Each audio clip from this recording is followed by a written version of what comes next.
basically what you do is you add a stochastic white noise term to the equation. So if anyone's familiar with the Langevin equation, which is usually used to describe Brownian motion, it's basically an uncorrelated noise term, so it's not correlated from point to point, and it has zero mean. So it's just a random noise on the lattice, essentially.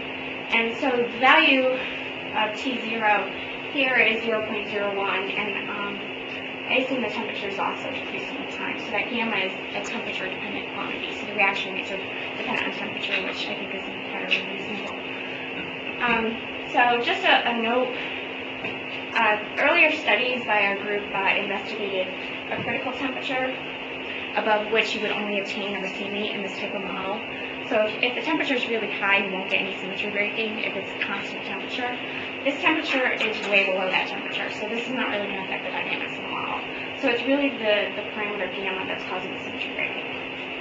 Okay, so we start at a uniform, or not uniform, a randomly distributed racemate. So the average, the globally average EE is about 10 to the minus 5. So it's very near a racemate, but there's fluctuations in the system. And I'll show you a video of this in a minute so you can actually get a physical idea. I just wanted to show you what's actually happening in the EE. And then gamma's decreasing, but here in this region, it's above the critical value, so you only expect to really have a racemate.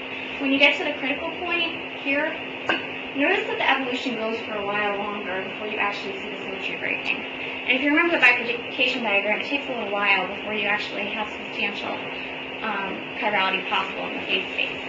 So we see this kind of delay, but it's also delayed because it's on a lattice, so you have to wait for the lattice to equilibrate to the new model. And this is continuously changing. So what's happening on our lattice is continually behind what's actually happening with gamma. Okay. So this is actually that simulation. And so you can see it's just these are the thermal fluctuations, and it's going to take a little while for the domains to actually start to form. And the fluctuations actually look pretty large in this picture, so so you can see some of the domains disappearing. And so blue would be like the R phase, and L is red. And then, all right, so we had this, I don't know if I can go back to that for a second, sorry. The domains that form in the end there, if you saw it didn't actually cross the lattice entirely. So that domain, if you actually watch the simulation to entirety, it will shrink away. So the only way you'll have a stable domain in a system like this is if it crosses the lattice. So that system actually represents complete chiral symmetry breaking.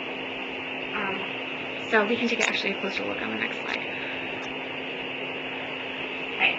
So T equals 0, we have a racemate, and then T equals 100 is where the phase transition occurs with our parameter, but you don't actually start to see these domains forming until later on. So this is actually what the magnitude of the EE is doing versus what gamma is doing. So you can kind of see. And then here you can see that if this touched here, we'd have a problem because this wouldn't go away, and then there's other mechanisms like turbulence or stirring that could get rid of those domains. So that's kind of interesting dynamics. So the next thing we did was we wanted to study the model for higher N. So what happens when we start building longer polymers? And so this model was inspired by actually some work that Jonathan and Peter Coveney did, where they took the polymer length to infinite length polymers. And what's nice about that model is it actually truncates to 7 equations that are necessary for this model, but there's actually 9 for these here. So I'll kind of talk to you about that. But so we basically put all of the polymers of R into one term, and the mathematics is really beautiful. So you get this really nice reduced system, which is much easier to study. And so these are just what the equations look like. The EE is related to, this is the asymmetry in monomers, this is the asymmetry in higher length polymers, and this is the total amount of polymers, and this is the total amount of monomers. Okay. So if you actually study this system, you'll also get a phase diagram. So this was the phase diagram for n equals 2 that we saw before, and now this is the phase diagram for n goes to infinity. And the interesting feature about this is that gamma, you have a much larger region of gamma where you can actually have chiral solutions.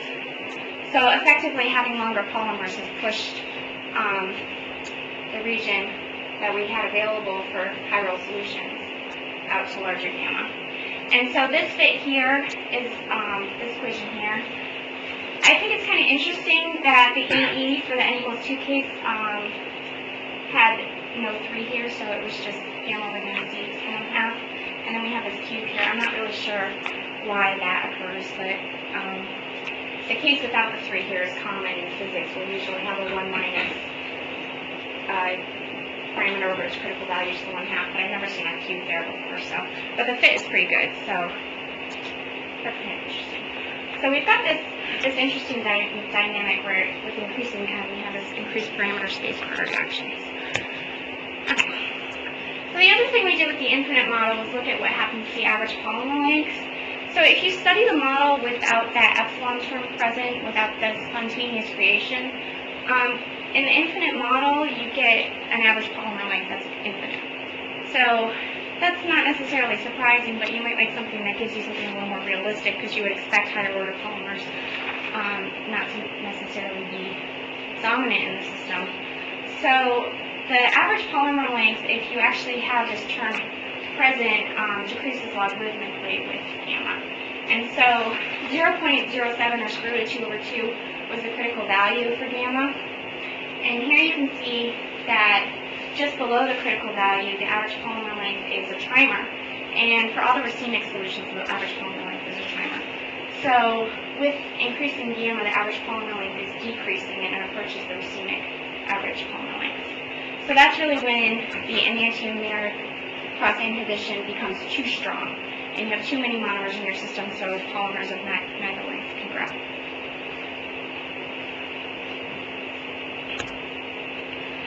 Okay, so then we have these interesting dynamics going with increasing polymer length and spatial diffusion and all kinds of interesting things going on in this model. But so what happens with increasing n if you look at it in a spatially extended system? So this is another simulation done with a 2D pool, and so it starts with uniform initial conditions over the lattice because we really wanted to be able to compare what happens with different n. And so the EE is 10 to the minus 5, and there's no polymers present initially, so there's in any of these models. They all start with the same exact initial condition. And you can see that you've got this induction period, and then eventually each of these systems achieves a steady state. And the steady state for adiabatic n equals 2 and n equals 2 appear different here, but this is actually only the asymmetry and the monomer concentrations, because in adiabatic, that was all that we had defined in that first model I showed you. For n equals 2 here, this is a full model, so this is the EE counting dimers and monomers. So eventually, if this approximation, if you only looked at the monomers for the n equals 2 model, it would have this same asymptotic value. So that's just the fixed tensor equivalent. And then you can see that you have, for increasing n equals 5, your steady state value is more different than for n equals 2, and then for n equals infinity, it's even larger, so it's almost completely racemic. And so this actual, actually I didn't write this on the slide, but gamma equals 0.1 for the simulation. So it's kind of a small value, it's not 0, and it's not large enough so that n equals 2 is a racemic, which would be greater than 0.25. Okay, so this suggests that we should maybe study how the EE increases with n for a given gamma, because that's pretty much what that indicated. So we actually did this, and so you can actually observe that the EE is increasing with increasing n for a fixed gamma. And so this gamma is greater than 0.25, so this solution is a racemic, and I should actually probably tell you guys the initial conditions for this simulation. So this is another spatially extended system, 2D, and this time the lattice is set up with homochiral initial conditions. So here everything started at +1, and then we started the dynamics. So and this is the steady state value after that had been evolving for a long time. So this n=2 solution started with a homochiral initial condition, but the gamma was so strong that it drove it to racemic. And then for n=infinity, we see that we have almost complete homochirality. But even for polymer lengths as long as 8 and 10, you still have significant homochirality. These are both above 90% for gamma as large as 0.3. So that's interesting.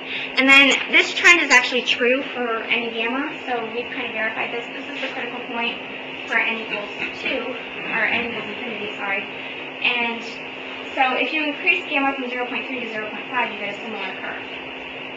And we did a fit for this curve. Sorry, here we go. And so this here is a hyperbolic tangent fit to this.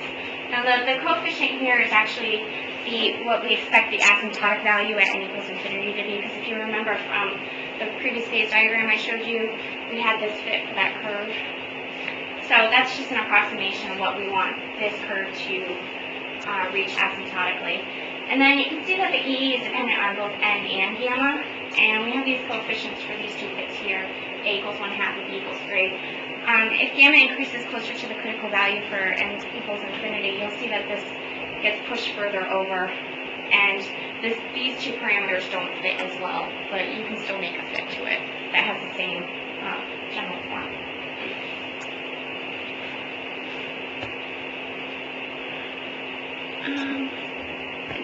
Okay, so in looking at that, it's obvious that there's some more interesting dynamics that are happening with higher end systems, that they're achieving higher EE. So we wanted to see if this is actually, what kind of mechanism was causing this, and probably this has been discussed a lot, but you can actually look at, this is the EE for each individual polymer length, and this is an n=5 system.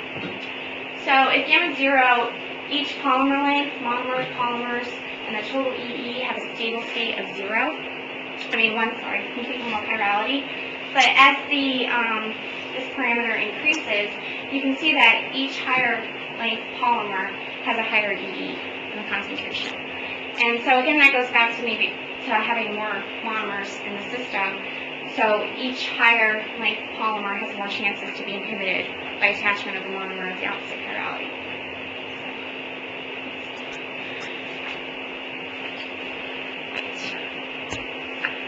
So, I'm going to talk about the conclusions for this talk, and then it's going to look like I'm done, but I'm going to talk about something else for a minute, so just to trick you. So back to the title of my talk. Let's see. Why bigger is better? That is, within a range of gamma where chirality is possible, the EE is dependent on n and grows as tangent. So that's our first conclusion. Bigger is better if you want a chiral system to get a higher EE. And then, but not always enough. If that parameter is too big, bigger than square root of 2 over 2 for this model, then you don't get any chirality. So that's why I say bigger is better, but not always enough. Okay. So, but this is not the entire story, obviously. And so, kind of what I'm getting at with this is that we have a lot of models that you get homochiral solutions for, or some kind of chiral solution for. But is that the entire story? Because when you study spatially extended systems, as a lot of people know, you get a domain structure, or you'll get complete homochirality, but what happens in the evolution after that? So that's what I kind of want to address. Okay, so in the past couple days, we've talked about a lot of places where life might have originated. So Ramajar and I talked about interstellar medium today. We heard about the beach scenario yesterday, which is very interesting, and also hydrothermal vents. So there's a lot of different places that we think that life might have originated. So when you're thinking about the origin of life, you really have to think about not only what different places it might have happened, but how frequently, how many of those places actually, it might have been that it happened in multiple places. So it's kind of like a Drake equation just for the origin of life, not the origin of civilizations, right?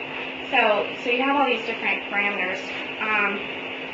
So you can imagine having life originate in different places on Earth, either subsequent at the same time or at different times. And Axel has a very nice paper about how long, different life forms could coexist on Earth. So what we want to kind of talk about is, if you have a spatially extended system and you have the possibility of life evolving to one chirality, is that the end of the story? Does life evolve quickly after that, or does that system exist for a while and have the possibility to racemize or change chirality? Or if you have two chiralities in separate domains, how does one take over the other? All right, so we've kind of come up with this idea called punctuated chirality. And this system is actually the n=2 system discussed earlier. So these are simulations of, this is the EE on this axis, so I didn't label it. And this is time, in case you're wondering.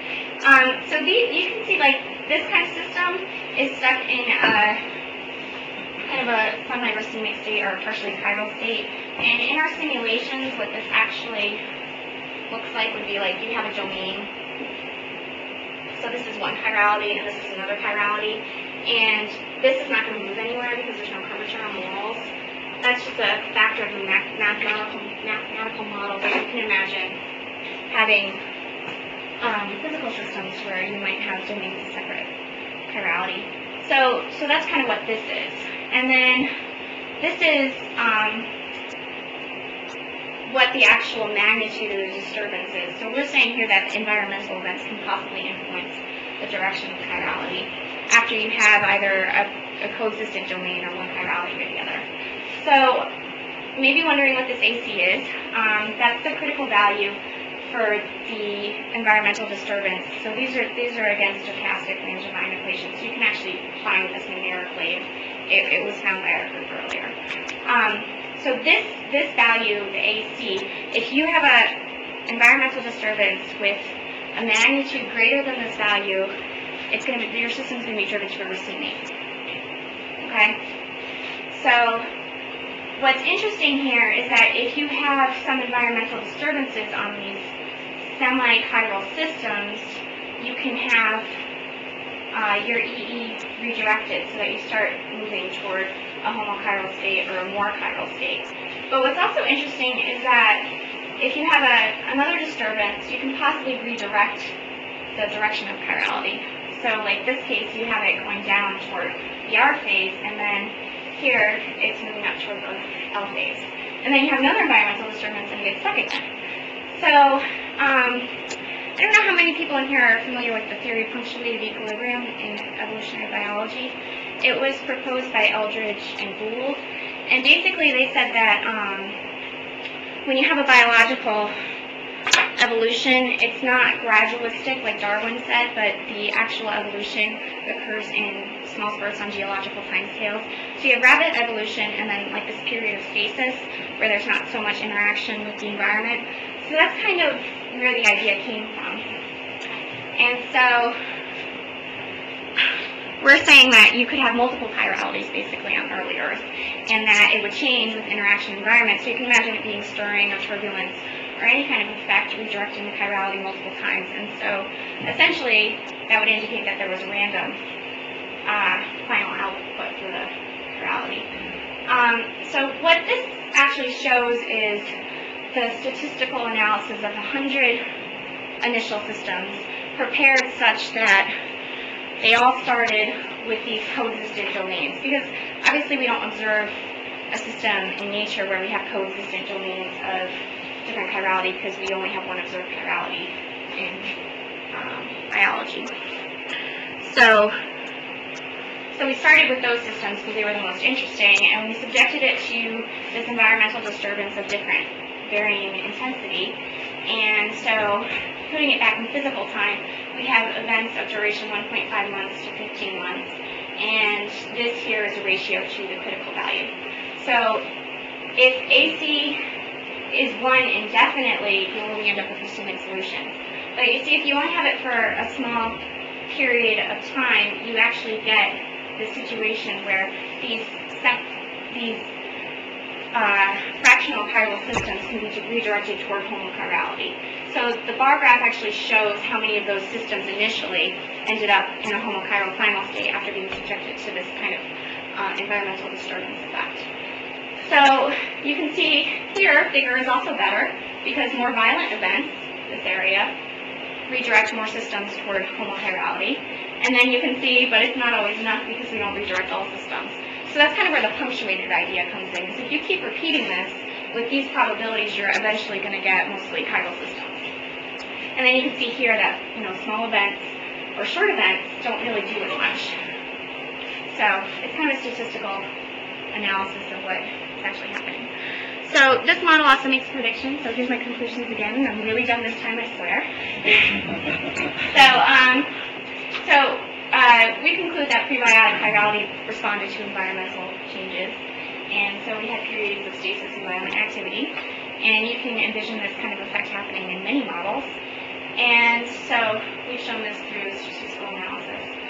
And the outcome of this is essentially that you would get 50-50, either one chirality or the other, because it's random. And so if you would like to read more about it, there's a preprint on Astro PH archive.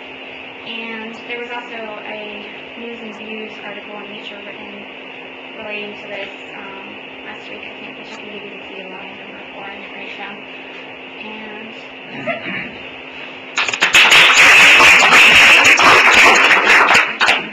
okay, so questions? yes? You were emphasizing early on chiral selection can be viewed as a phase transition. Right. So, with the underlying mathematics and whatnot, there's some parallel with what goes on in condensed matter. Right, that's exactly what it is. Critical phenomena.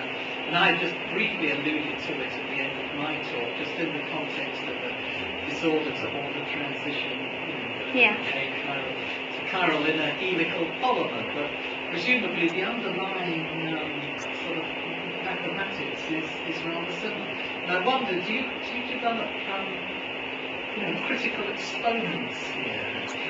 Well, actually, for example, in my model, it was analogous to the ferromagnetic phase transition. I had a critical exponent of a half. right. In the absence of any chiral influence. Oh, here. If there's a chiral influence, I have a third, which is like a ferromagnetic phase transition in the presence of a weak electron external magnetic field. Right. So, have you got something analogous here?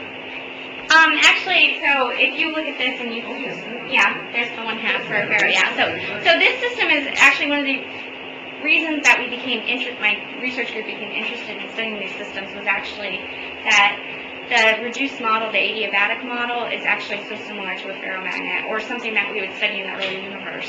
Because a lot of times you'll see this critical exponent of 1/2 or that exact behavior.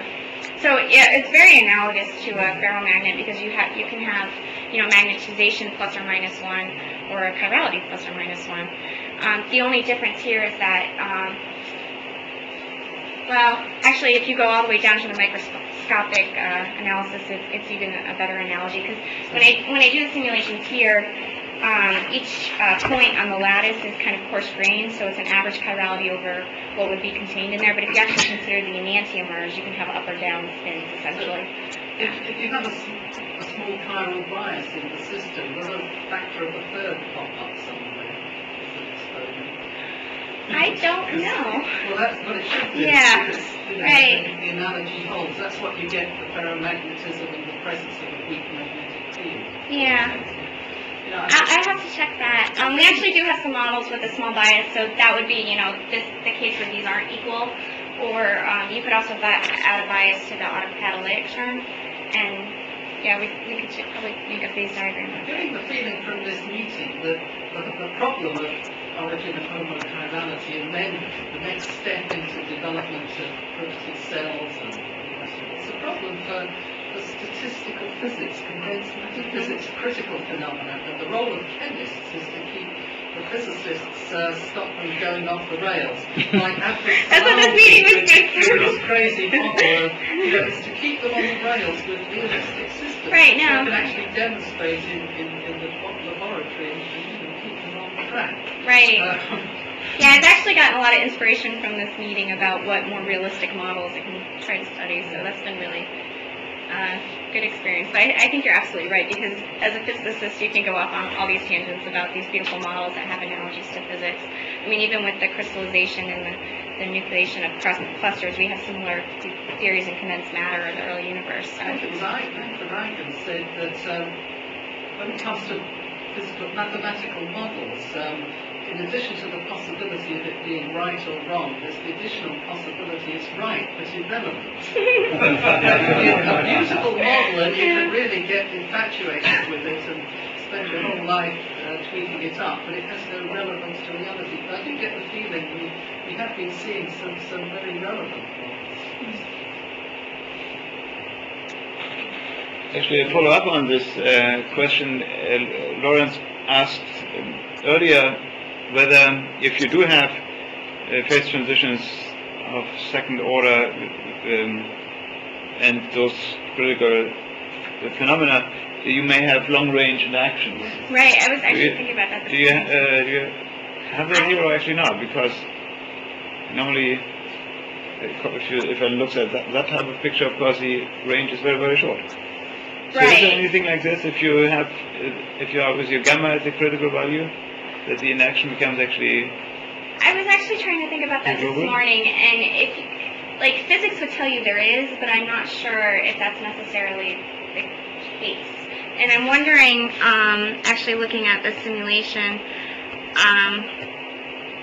because I don't know if that maybe is why this effect is so delayed, is that there's still this kind of long-range order at the critical point, and you don't start to see domains until later on. Because you can see here, like this is really where you start to get the domain structure.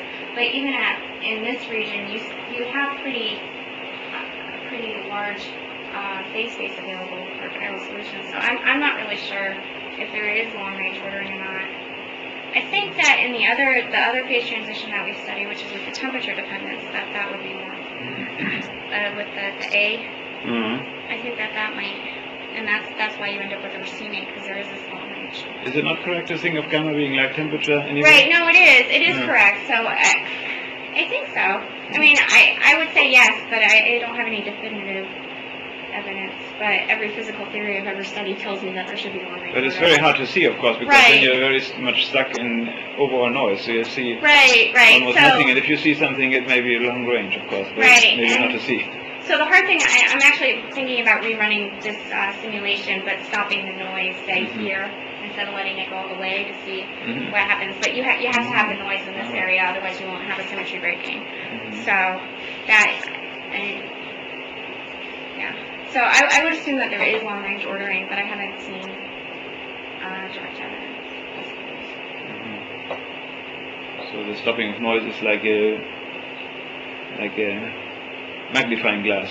Right, exactly. And then you freeze the state and make it sharper. Yeah, so I did make sure that the temperature wasn't affecting the total dynamics, but there are some, or the noise wasn't affecting like this domain evolution, but there is still some effects of like correlations and stuff that could definitely play a major role in. So this wouldn't just tell you what's happening with the phase transition due to gamma. But also, I mean, you have to think that we actually, physical systems actually exist in some kind of temperature, or, there's lots of random processes happening, which is effectively what that term is simulating, so this would be more realistic than doing it without it. So, I mean, you can go either way, I think. Maybe I missed the point, but when you define an antimeric axis, you're defining an antimeric axis with a monomer, not with a beta chain that you form. No, it's with the chains too. Because if you have a library of chains, let's say, then each length of the chain you might have an antimeric axis of one with the same sequence, the problem. But in this case, if I understood it correctly, you're taking an antimeric axis where you're summarizing with a monomer. So if it's just in total monomer, you have the total number of air monomer minus Right, so there's another element of symmetry breaking where each chain, each length must have different sequence and therefore the non-numeric excess. Right. the So I obvious didn't. price. Yeah. So I actually I didn't look at that specific definition, but I think you would see the same kind of thing. It would just depend the parameters would change. So you want to redefine EE? So you mean more like a definition that's been that. You get as many the atomic excess as you can have combination of chains. Yeah, but the problem is that if some chains can fall, for example, and you have an excess of one chain, which can become a catalyst or something like that, then you can really Yes, you and then can merge from you the have thousands of parameters to Yeah. follow that. Yeah. But what you Yeah, need, you can't do it. But, because as you go from simplicity to complexity, you break symmetry anyhow. Yeah, unfortunately, we have to make a lot of approximations in the model, so it can be hard to decide what to actually make approximations for. But it It's like the Asian model when he was polymerizing tetranucleic acid, and then he made a calculation that if you are generating the chance of 100 length of repeat units, then you don't have enough carbon atoms on Earth to try to populate all possible Yeah. systems, and then there is because the force of the 100 is not possible to do that. Yeah, And I think that this can be also done if you have an efficiency or you have a small excess of one of the enantiomers which you are inserting into the chains. And if its repeat unit is different from the other one, actually you're getting non-racemic mixtures of each chain length of the system because they cannot be done. And there is another way of breaking symmetry. Yeah, I hadn't thought about that too much. Yeah, That's because interesting. statistically, when you speak on molecular level, you break the symmetry. Other questions? Are those domains always generated when you take the diffusion term into the equation? Yes. So I actually, when I was doing the statistical analysis for the second part of the talk, this stuff down here. So I studied a lot of systems because that final graph shows 100 systems. So I actually had to select. Anyway, I'll just leave it. I had to select the systems that had two domains forming. And if you start from racemic initial conditions, what I found was that about 30% of the systems will end up with two domains. And then you have to solve the problem of getting rid of those domains. But they form pretty frequently. So maybe at the final stage, there seems to be average domain size will be generated, am I right? At the final stage, the size of the domain will be. Well, if you end up having two domains in the final state, they both have to be big. Because if you get something like this here, that's not going to be stable because there's pressure on it to contract. So this would be like the green phase. So the only ones you're going to have in the kind of system we've been studying, because you have periodic boundary conditions, is these ones that cross the lattice. So they do have to have an extended size. So finally, it goes to only two phases. Right. So you either have to have two or one, basically. I'm not seeing so this would represent two because this is connected on this side. So yeah. If the diffusion coefficient is very large, it doesn't go to homogeneous states. If the diffusion coefficient is very large, and maybe there are some conservations, so doesn't one territory crush the other territory? Well, I think it depends a lot on the size of your system too, and the diffusion coefficient. I think if you have a small system, you're more likely to get multiple. And one more thing, addition of diffusion term doesn't change the bifurcation point. No. Okay. Right. And then the other thing that is kind of relevant to that too is if you have a small bias between a parity violating or CPL bias, if it's small, these domains will still move when they're straight because of that bias, but it's so slow that you can't count on the dynamics around the kind of like geological time scale of things happening. It takes a very long time. So questions? If I understand this in the correct way, you have domains of L enantiomers and D enantiomers. Is that correct? Yeah. So you separate the enantiomers. In my understanding, homochirality is the absence of one enantiomer. Right. Is it possible that these systems develop in this sense? I'm not sure I actually understand exactly what you're trying to ask. You know, if life evolves, I think the other enantiomer is just hindering. Right, exactly, yeah. So I'm looking for systems in which one enantiomer is, let's say, enough. Right. Yes, yeah. So I guess you're talking about a situation like this, like where you would get rid of this domain. You have still Islam L enantiomer is D enantiomer. Right. So that's why you actually have to, if you have domains like this, you have to introduce some kind of environmental disturbance, which would be like turbulence studies, the absolute study, or the stochastic. Because what happens if you do that is you break up these walls, and then your system can start to interact again, and then you can end up with one phase, which is what that graph was showing, is exactly how frequently these domains will not reform. Is that last plot. The bar graph. But that's only because you want to explain our life. If you Right. so if you had an Earth without this disturbance, of course, then we would really have different life forms, and they would not have interacted yet because the diffusion is so small. So that would not be the case on our Earth, of course, because there's turbulence. Yeah. There could be a planet without turbulence. Yeah. Probably not. Well, maybe I guess even in interstellar medium, there's some disturbances if it has I agree, yeah. an attract star nearby, or it's spinning, or orbiting, right? Yeah. One stupid thought I just had, this is sort of thinking aloud, if in hundreds of years' time the statistical physics of life is all properly mapped out and understood and whatnot, you can actually, and then you can actually sort of do experiments on life and determine its critical exponents. If you find a factor of a half, then it means it's all sort of random, if you like. If there's a factor of a third, then there's some underlying bias there, either originating in some chiral bias right at the start, or some other sort of bias. You know, that's at that point you can start sort of bringing in deities, if you like. The science and religion. That's funny. Yeah. Well, actually, just going back to what Ramajar was talking about earlier, it's kind of like a romantic idea that, we were made from stardust, but to think that the bias in homochirality is also from stars is really, really kind of a idealized scientific concept, I think. So that might appear in science fiction somewhere someday. But yeah, I don't know. I like that. I thought it was a very romantic idea.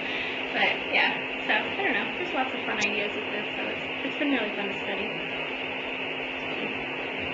You show us 3 different pictures.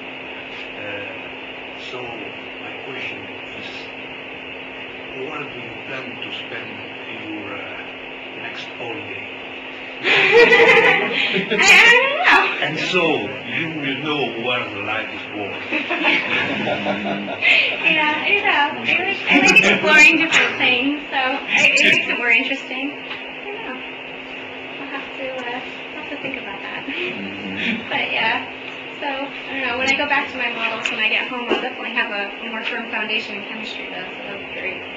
So I thank you guys for that. That's been really exciting. Okay.